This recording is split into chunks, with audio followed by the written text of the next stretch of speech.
Hello everyone, welcome to this week's Trimcraft Tuesday video. This week I am making a mini album with first edition Gardenia papers. Now, I'm going to give you the measurements that I use to make my album because I wanted quite a big one. But it's going to be really easy for you guys if you want to make something like this but don't have big enough stuff, I suppose is the way to put it. It's really easy to adjust these measurements. So yeah, just letting you know that at the beginning, if you're watching and going, well, like, I don't have A2 paper or whatever to use, then as I said, easy to adjust. Anyways, so I'm starting out by cutting my chipboard. I need two pieces at 5.5 inches by 10 inches. Everything in inches today, by the way. Two at 3/4 of an inch by 10 inches. Those are the little ones. And then one at 3.5 by 10. And I'm just hacking away at my chipboard there because I really need to replace the blade in that craft knife. It's getting a little dull. So once you have all your bits ready like that, you might want to smooth some of the edges, especially if you've got a dull blade like me. I just had some little bits sticking out here and there. And then you want to take your cardstock or paper that you want to use to cover the album. So I'm just using some white cardstock here, which is A2 size. I'm going to cut this down to 20.5 inches by 14 inches. So it's quite a big one. And then when that is cut down to size, you want to mark 2 inches in from every edge just to help you line up your bits of chipboard in the right place. So there I am doing that there. You can see in a couple of places I wasn't paying attention to what I was doing and made a really wonky line, but fixed that.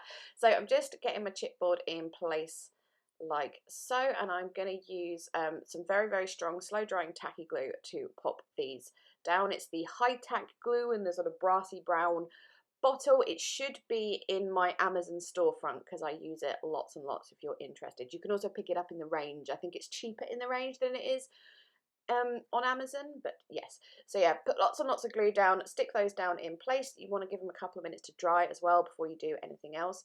For putting like the binding bits of chipboard or just separating the bits of chipboard, it's quite good to get another piece of chipboard and just use that to measure the gap between the two pieces, just because obviously when it bends, it needs room to bend, so you don't put them right next to each other. You leave a small gap. I was just showing you there measuring with the chipboard. I don't actually do that when I'm making for myself because I just eyeball it, but it is one of the ways to do it. Anyways, with those down, I'm just going to stick my last one down here. I will say, by the way, if you are making an album and you're not going to like add papers to the outside, if say you were using the paper that you wanted as your cover, then you want to paint the glue on like PVA or something, because using that glue in lots of little lines, if that makes any sense, you do see those lines on the other side. It doesn't matter because I'm going to add papers to the front, but just to let you know that will happen. Anyways, I was just marking there, cutting off the triangles from every edge.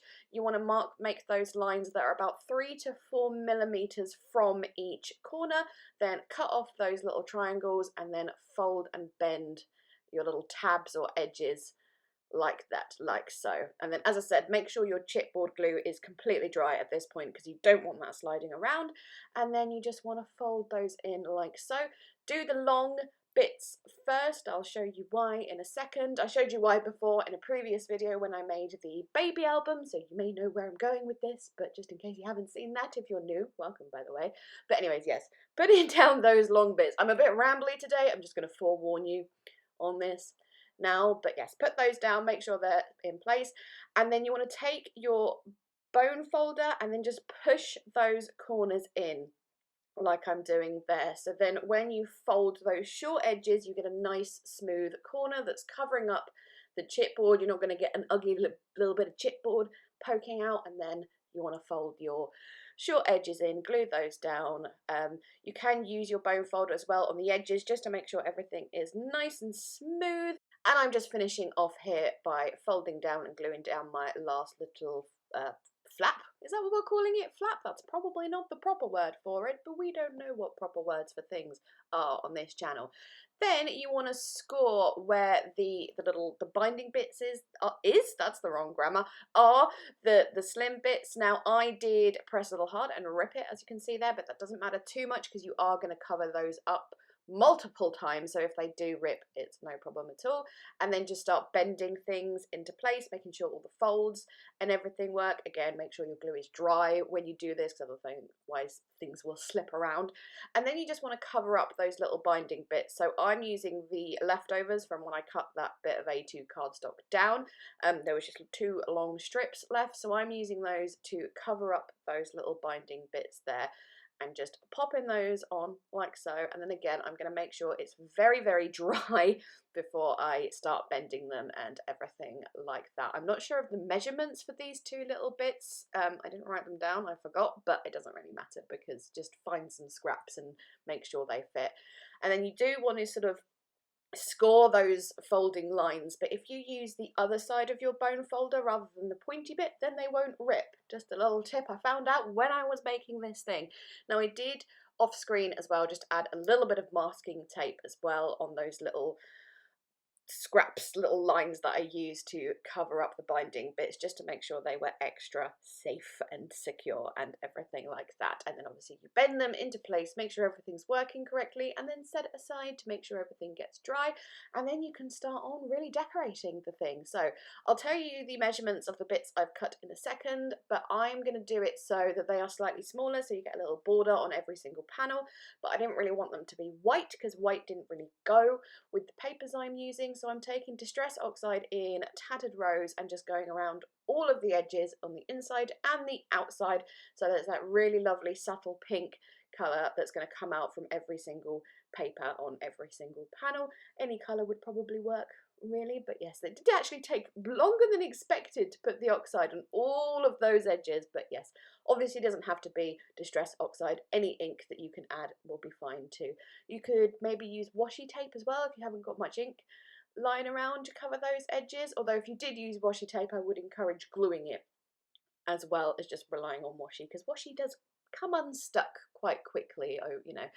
Right, here is where I made an error, and I did think about cutting it out and rejigging it, and then I thought, you know what, you guys need to just, I mess up all the time, there's no need to hide it from you lot. So I was doing the binding. Basically, ignore what I'm doing on the right and look at what I'm doing on the left. I'm just adding some ribbon before I stick the panels down. Obviously, I've cut the ribbon in half, so you've got 2 bits of ribbon. I'm putting it down with red line tape so it's nice and secure, and putting double-sided tape on top of that. And then obviously when you put your panels down with pattern paper, that's going to hide them. But yes, I messed up. Basically, what I'm doing on the right, I should have done on the middle panel, not the end panel. We all make mistakes, don't we? But anyway, I figured it out quite quickly, that I'd messed up, so it was an easy fix. I fix it in a minute or 2. But here I am adding my little panels down. I want all the same pattern paper on the front, and then all the same on the inside. So the panels are, let me look, they are, you want 4 at 5 1/4 by 9 3/4. You want 2 at 3 1/4 by 9 3/4, and 4 at 3/4 of an inch by 9 3/4. So obviously that covers all the front and the back, and I'm just carefully putting those down with double-sided tape, using my bone folder to sort of smooth everything down, make sure everything's going to fixed in place and it's not going to start peeling up or anything. For the inside, I decided just to add some ink around the edges of these panels, just because I wasn't 100% on this colour against or straight against the tattered rose colour. So I'm just going around the edges of those with, I think it's weathered wood, and then popping those down in exactly the same way as I did on the front or the back of the album. On the front is correct. There was me running out of double-sided tape. One thing you will need for this project is a buttload of double-sided tape, because I got through a lot, shall we say. But yes, make sure you put it around all the edges as well, so they don't start to lift up. It's not like, you know, when you're doing like say a scrapbook layout and you just pop them down. You want to make sure that the edges are going to stay down. Here is where I realised I'd messed up, but thankfully, as I said, it hadn't been too long, so I could just kind of sneakily pull that ribbon out and then put it in place. But obviously I couldn't go underneath that pattern paper that I stuck down, so I decided to do it on the top and then hide it with another piece of pattern paper. So I'm doing the same thing there, sticking it on with red line tape, going over it with the double-sided tape there, and then I've just cut a panel out of another pattern paper, and I'm just going to stick that on top there to hide my sins as it were. I think I went around the edges of that with the weathered wood as well, just to help it stand out a little bit, kind of make it look like it was on purpose, because it totally was on purpose. And then to make it look even more like it was on purpose, I did another panel to cover up the other bit where ribbon is. So yes, it's very easy to hide your mistakes when you make them, and I'm very experienced at hiding my mistakes because I make them all the time. But now it will tie properly. So that is the cover made. That is how you make the cover. Next, I'm going to do some bits and pieces for the inside of it. So I'm going to take this piece here. This is a 12 by 12, but I've cut 1 inch off one side, so it's 12 by 11. And then I'm going to score that at 3.5 and 4, and then turn it round again and score it again, because my scoreboard isn't wide enough for 12 by 12. And then I'm also going to score, I think it's 1.5 inches off either end. And then I've kind of got this, kind of like how you'd make an envelope, like a long envelope, but we're not doing that. And then just scoring those in after cutting off those side panels. I'm just going to do diagonal cuts here, so those little bits at the bottom fold in a bit better. And I'm just showing you here. I'm making 2 of those in different colours. And then you want to cut 8 pieces of pattern paper. It doesn't have to be double-sided, this stuff, but this is at 3 3/4 by 4, and you're just going to use those to cover up those little tabs, so you could put little photos on there or little journaling spots or whatever. Do make sure if you're using a pattern that it matters which way round the pattern is, just to keep an eye on it so it faces the right way. So for this one, it faces one way on one side of the tab and the other way on the other side of the tab. I hope that makes some sense. And here I am rounding off the corners as well, because I do like a nice round corner sometimes, and I think it looks nice on this project to have those. So I'm just doing the same thing on the other tab there, and then I thought it would look nice if the inside long tabs had something on there as well. So I'm just rounding the corners of those, and then I'm just going to grab another pattern paper and just cut those to size. I think they are something like 2 3/4 by 8 inches? Question mark. I haven't written any measurements for this bit down, by the way. I'm going off memory. I wrote all the measurements down for the actual making of the album itself, but not for this bit. That is my bad. But this is just to give you an idea of what to do as well. This is just, you could do anything inside a mini album like this. What I'm going to do inside of these 2 little booklet folder things I've made is the waterfall style thing in a mini album. Not the waterfall where you pull the tab and it all flips, just the simple one that you do by hand, as it were. So I am cutting, again, it's either 6 or 8 at 3 3/4 by 4. I'm scoring on the long side, on the 4-inch side, at 1/2 inch. And then I'm going to put double-sided tape on each of those tabs. Put the double-sided tape down before cutting the corners like that, just because you don't want to cut the corner on something sticky, because then you're going to mess up your corner punch. So just doing all those. I think I used the 3mm corner on the little tabs, and then the bigger one, the 7mm on the bottom. And then I'm just getting those in order of what patterns I want the orders of them to be in, like so, and then popping those down. So I find it easiest if you put the bottom one down first and then go one by one like this. Now it does mean, like, when you flip up the little tabs, I can't think of the name of them, these little, when you flip them up, one side the pattern is upside down, but the whole point is that you put photos or scraps or memorabilia or something in, so hopefully the fact that the pattern is upside down shouldn't matter. And then I'm just going to finish off, because there's some space at the top there and at the bottom, underneath the bottom flap. I'm just going to put some little bits of cardstock with rounded edges just below those, just to make it look a little bit more finished, like so.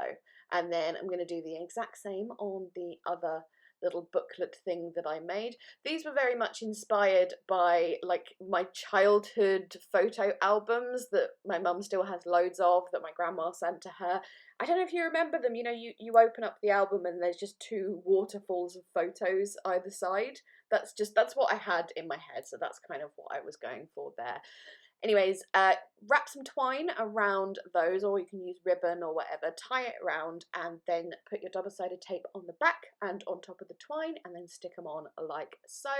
And then you have, because with the waterfall thing, if you don't have something to close it, then it's just going to pop itself up and make things open by themselves. You don't really want that, and having the twine closures just makes it look a little bit more finished. So I needed something for the smaller bit of the album on the right there, so I'm going to do the same thing with the waterfall style, but these are obviously slightly narrower. I think they are 2.5 or 2 3/4 inches, but same thing, 4 inches on the other side, score at 1/2 inch, put your double-sided tape on, punch your corners, take tape off, and then pop them down, starting with the bottom one like this. So once I had finished these, once they are all down, I realised that these two would start popping up, so I had to figure out some way of keeping them closed. So I cut one really long bit of paper. Oh, here I'm just doing what I did with the other ones and just popping something underneath and at the top just to finish it off. Anyways, yes, I cut a really long piece. I worked out where it needed to fold. I didn't measure it, I just held it up against there and just folded it by itself, punched the corners, went around it with some more ink just to help it stand out, and then I'm popping that down like so. So it's just like a little cover for that little section of the album, and then I'm using a Velcro dot to seal that down, and then I think that's that little section done. And obviously you could put something on the top of that. You could put journaling or a date or a title or whatever you wanted on any of these. There's so many options. You could add little envelopes in either side and do the other waterfall thing, you know, what I said about earlier, when you pull it from the bottom and it waterfalls itself. I did do a tutorial on that a very long time ago. I will try and link it if I can find it, like probably like 18 months or more we're talking about here. But anyways, finishing it off, just tying up the twine here, and that's pretty much the inside done. I haven't decorated too much of the outside at this point, just because I kind of like how it is at the moment. I may add some more lacy bits or something, but at the moment I quite like the simple papers, because they're really pretty papers as well. So I'm leaving it like that for the time being, but we will see. So there we go, I am finished. Thank you so much for watching this video. Do let me know if you have any questions or anything, or just comments in general. I always love chatting to you guys in the comments. Links will be in the description box below. Thank you so much for watching. I already said that. I'm going to shut up and go. Okay, bye bye.